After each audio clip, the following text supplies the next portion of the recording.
ورحمه الله وبركاته. اللهم صل وسلم وبارك على سيدنا محمد. اهلا بيكم في منوعات هالة الجندي.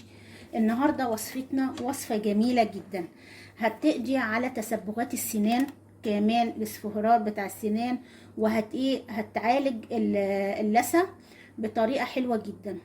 مش هتستخدمي بعد كده هو اي حاجه تانية تفتح سنانك، وهي عباره عن دي طماطمايه. انا جبت بس حجم صغنون علشان انتوا بقى تستخدمي زي ما انت عايزه، وتبشريها كده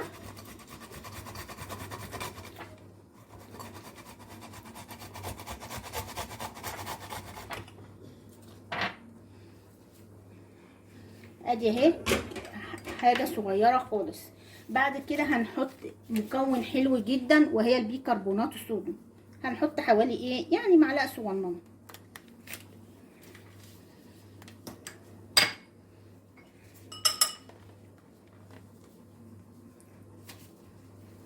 وهنقلبه كويس جدا اهي. ده هيعمل على تفتيح السنان بطريقه حلوه قوي قوي. كمان هنستخدم معجون السنان اهو. بصوا هناخد بس يعني جزء صغير خالص ونحطه اهي.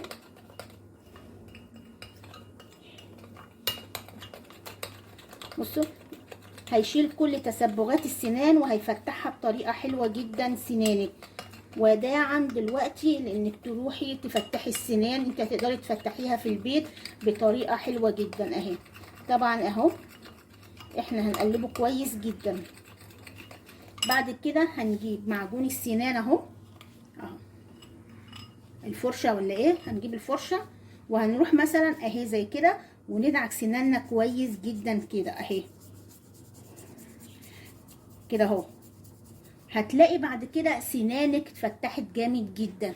هتستخدمي المكون دوت مره كل يوم، هتلاقي سنانك وتسبغات الاسنان مهما كانت سنانك سمراء، ومهما كانت فيها جير، ومهما كانت حتى مسوسه، هتلاقيها ابتدت تتفتح. كمان بتعالج اللثه بطريقه حلوه جدا جدا للناس اللي بتشتكي من عندهم نسف في السنان بطريقه حلوه قوي. اتمنى يا رب ان يكون الوصفه ديت البسيطه عجبتكم. لو عجبتكم ما تنسوش الاشتراك في القناه، وعايزه حضراتكم اللي يجربها يكتب لي في الكومنتات هو جربها وهلاحظ وهل عملت معاه كويس جدا، مع اني انا متاكده انها هتفتح معاكم جامد جدا. بس يا ريت تكتبوا لي في الكومنتات. واتمنى الدعم للقناه وكمان الاشتراك ولايكات كتيره حلوه زيكم. ونتقابل ان شاء الله في وصفه جديده وانتم في منتهى الصحه والسعاده. والسلام عليكم ورحمه الله وبركاته.